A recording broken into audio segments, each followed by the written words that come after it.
உங்களிடம் பேங்க்ல எஃப்டி இருந்தா நியூ இன்கம் டாக்ஸ் ஆக்ட் 2025 படி இந்த வருடம் நீங்கள் ஃபார்ம் 121 ஃபில் பண்ணணும். இது ஒரு பிக் சேஞ்ச். ஏன்னா முன்னாடி யூஸ் பண்ணின 15G 15H ஃபார்ம்ஸ் இப்போ கேன்சல் ஆகிடுச்சு. அதுக்கு பதிலா நியூ ஃபார்ம் 121 இன்ட்ரோடியூஸ் பண்ணிருக்காங்க. இந்த வீடியோல நான் ஃபுல் ஃபார்ம் எப்படி ஃபில் பண்ணணும் ஸ்டெப் பை ஸ்டெப் சொல்லி கொடுக்க போறேன்.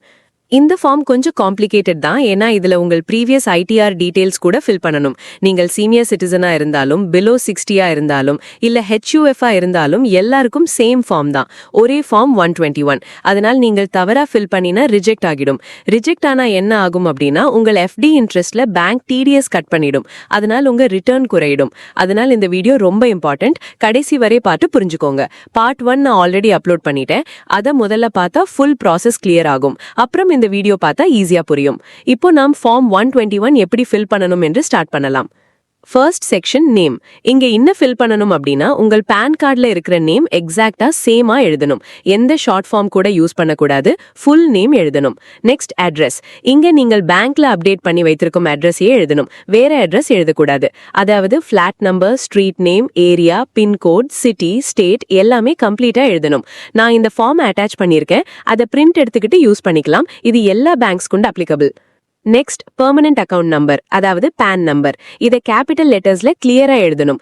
ஏன்னா பேன் நம்பர் தவறா இருந்தா ஃபார்ம் ரிஜெக்ட் ஆகிடும். ஏன்னா சிஸ்டம்ல எல்லா டேட்டாவும் பேன் நம்பர் பேஸ்ல தான் ப்ராசஸ் ஆகும். இங்க கவனிக்க வேண்டியது என்னன்னா இப்போ இந்த ஸ்டேஜ்ல பேங்க் அக்கவுண்ட் நம்பர் கேட்க மாட்டாங்க. ஆனாலும் பேன் சரியா இருக்கணும். நான் சஜஸ்ட் பண்ணுவது என்னன்னா சேஃப்டிக்காக உங்கள் PAN card, Aadhaar card xerox attach பண்ணுங்க. ஏதாவது மிஸ்டேக் இருந்தா ஈஸியா கரெக்ட் பண்ணலாம். Next status.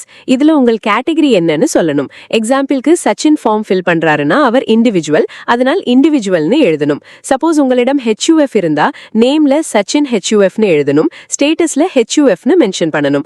அதே மாதிரி ட்ரஸ்ட்னா ட்ரஸ்ட் நேம் எழுதிட்டு ஸ்டேட்டஸ்ல ட்ரஸ்ட்னு மென்ஷன் பண்ணணும். Next residential status. இதுல 3 ஆப்ஷன்ஸ் இருக்கும். Resident, NRI, RNOR. ஆனா 99% கேசஸ்ல நீங்கள் ரெசிடென்ட் தான். ஏன்னா NRI இந்த ஃபார்மை ஃபில் பண்ண முடியாது. அதனால் இங்க மோஸ்ட்லி எல்லாரும் ரெசிடென்ட்னு எழுதலாம். Next point. இது காமன் ஃபார்ம்னு சொல்லிட்டேன்ல, அதனால் ஏஜ் கேட்கும். நீங்கள் 60 இயர்ஸுக்கு மேலா இல்ல கீழா என்று. நீங்கள் 60 இயர்ஸுக்கு மேல இருந்தா எஸ் செலக்ட் பண்ணுங்க, இல்லனா நோ செலக்ட் பண்ணுங்க. இதை பேஸ் பண்ணி தான் நெக்ஸ்ட் டீடைல்ஸ் வரும். அதனால் சரியா ஃபில் பண்ணுங்க. இமெயில் ஐடி செக்ஷன்ல என்ன பண்ணணும் அப்படின்னா உங்கள் பேங்க்ல ரெஜிஸ்டர் பண்ணியிருக்கிற இமெயில் ஐடியே எழுதணும். அதே மாதிரி கான்டாக்ட் டீடைல்ஸ்லும் கண்ட்ரி கோட் +91 வரும். மொபைல் நம்பர்னா என்ன எழுதணும் தெரியுமா?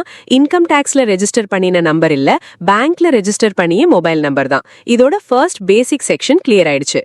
நெக்ஸ்ட் டாக்ஸ் இயர் கேக்கும். ஃப்ரெண்ட்ஸ், இப்போ நாம ஸ்டார்ட் பண்றது நியூ டாக்ஸ் இயர் 2026. ஸ்கிரீன்ல எப்படி 2026 27ன்னு காட்டுறதோ அதே மாதிரி எக்ஸாக்டா ஃபில் பண்ணணும். இப்போ வரை KYC பார்ட் முடிஞ்சது. இது ஈஸி தான். ஆனா நெக்ஸ்ட் வரும் பார்ட் தான் கொஞ்சம் டிஃபிகல்ட். அதுதான் டீடைல்ஸ் ஆஃப் இன்கம். இதுல தான் நிறைய பேர் கன்ஃபியூஸ் ஆகுறாங்க. அதனால் இந்த பார்ட் நல்லா புரிஞ்சுக்கணும். நீங்கள் இந்த ஃபார்மை ஒரு தடவை இல்ல 2 தடவை 3 தடவை வருடத்துல ஃபில் பண்ணலாம். ஒவ்வொரு தடவையும் புதிய டீடைல்ஸ் ஆட் ஆகும். சரி, இப்போ ஸ்டார்ட் பண்ணலாம். First, nature of income. இங்க என்ன எழுதணும் அப்படின்னா நிறைய பேருக்கு தெரியாத விஷயம் என்னன்னா முன்னாடி இருந்த ஃபார்ம் 15G 15H மாதிரி இந்த ஃபார்ம் 121ஐயும் பல இடங்கள்ல யூஸ் பண்ணலாம்.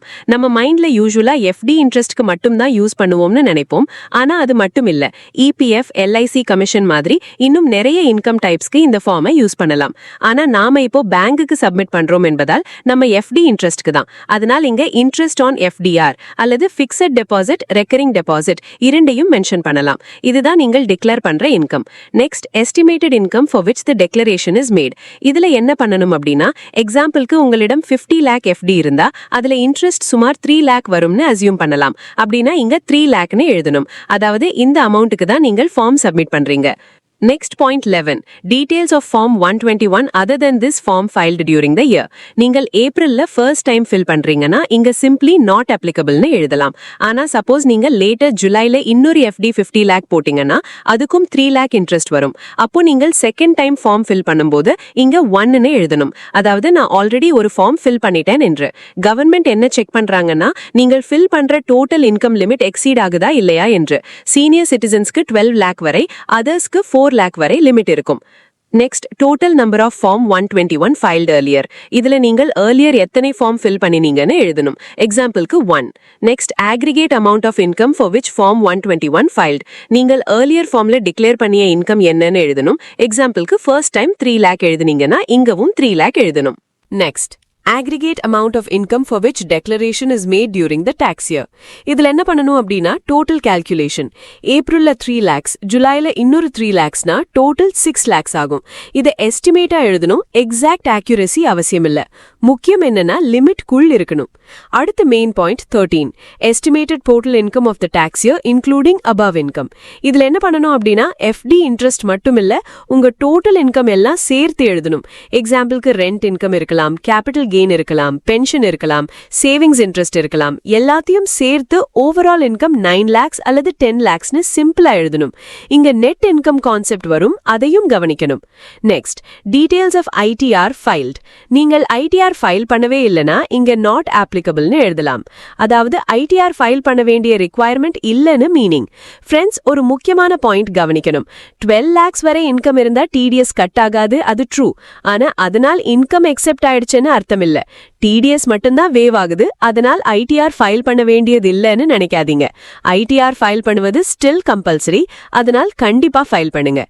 நீங்கள் ஆல்ரெடி ஐடிஆர் ஃபைல் பண்ணி இருந்தீங்கன்னா உங்கள் சிஏ அல்லது கன்சல்டன்ட் கிட்ட அந்த இயர் ஐடிஆர் அக்னாலஜ்மெண்ட் எடுத்துக்கொள்ளுங்க. இங்க ஃபார்ம்ல டாக்ஸ் இயர் எழுத சொல்லியிருப்பாங்க. ஆனா நீங்கள் இங்கே AY 25-26 கீழே AY 24-25னு எழுதணும். ஏன்னா ஏப்ரல்ல சப்மிட் பண்ணும்போது உங்களிடம் அவைலபிளா இருக்கும் லேட்டஸ்ட் 2 ஆண்டுகள் அதுதான். AY 26-27 ஃபார்ம் வந்திருக்கும், ஆனாலும் அதை இப்போ ஃபில் பண்ண முடியாது. அதனால் இந்த 2 ஆண்டு தான் எழுதணும். அடுத்து அக்னாலஜ்மெண்ட் நம்பர் கேட்கும். நீங்கள் ஐடிஆர் ஃபைல் பண்ணும்போது கிடைக்கும் அக்னாலஜ்மெண்ட் நம்பர் இருக்கும், அதை இங்க ஃபில் பண்ணணும். இது யூசுவலி ஐடிஆர் அக்னாலஜ்மெண்ட்ல கிளியர்லி மென்ஷன் பண்ணியிருக்கும். Next, return income. நீங்கள் அந்த ஐடிஆர்ல டிக்ளேர் பண்ணிய டோட்டல் இன்கம் எவ்வளவுன்னு இருக்கும், அந்த அக்னாலஜ்மெண்ட்ல டோட்டல் இன்கம் காலம்ல இருக்கும் அமௌண்ட்டையே இங்க எழுதணும். இதை சிம்பிளா காப்பி பண்ணி ஃபில் பண்ணலாம். நீங்கள் கடந்த 2 years ஐடிஆர் ஃபைல் பண்ணவே இல்லனா இங்க நாட் ஆப்ளிகபிள் அல்லது நாட் ரிக்வயர்ட் டு பி ஃபைல்டுன்னு எழுதலாம். இதோ உங்கள் ஃபார்ம் 121 முழுவதும் கம்ப்ளீட் ஆகிடும். பேங்குக்கு சப்மிட் பண்ணும்போது 2 காப்பீஸ் எடுத்துட்டு போங்க. அதோட சேர்த்து PAN card, Aadhaar card xerox attach பண்ணுங்க. இன்னொரு ஸ்மால் டிப், ஃபார்ம்ல ஒரு கார்னர்ல உங்கள் அக்கவுண்ட் நம்பர் எழுதிட்டு விடுங்க, அதனால் மேப்பிங் ஈஸி ஆகும். ஃப்ரெண்ட்ஸ், வீடியோ எப்படி இருந்ததுன்னு காமெண்ட்ல சொல்லுங்க.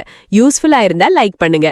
ஃபர்ஸ்ட் டைம் சேனலுக்கு வரீங்கன்னா சப்ஸ்கிரைப் பண்ணிக்கோங்க, ஏன்னா இப்படிப்பட்ட பிராக்டிக்கல் வீடியோஸ் தொடர்ந்து கிடைக்கும். இந்த வீடியோ ரொம்ப இம்பார்ட்டன்ட், அதனால் அதிகமானவர்களுக்கு ஷேர் பண்ணுங்க. எல்லாரும் சரியா ஃபார்ம் ஃபில் பண்ணினா யாருடைய ஃபார்மும் ரிஜெக்ட் ஆகாது. டிடிஎஸ் கட் ஆகாமல் உங்கள் FD இன்ட்ரெஸ்ட் ஃபுல்லா கிடைக்கும். இந்த வீடியோ உங்களுக்கு பிடிச்சிருந்தா லைக் பண்ணுங்க. சேனலுக்கு புதியவரா இருந்தா ப்ளீஸ் சப்ஸ்கிரைப் பண்ணுங்க. இதே மாதிரி யூஸ்ஃபுல்லான வீடியோவோட திரும்ப சந்திப்போம். Until then, goodbye. Jai Hind.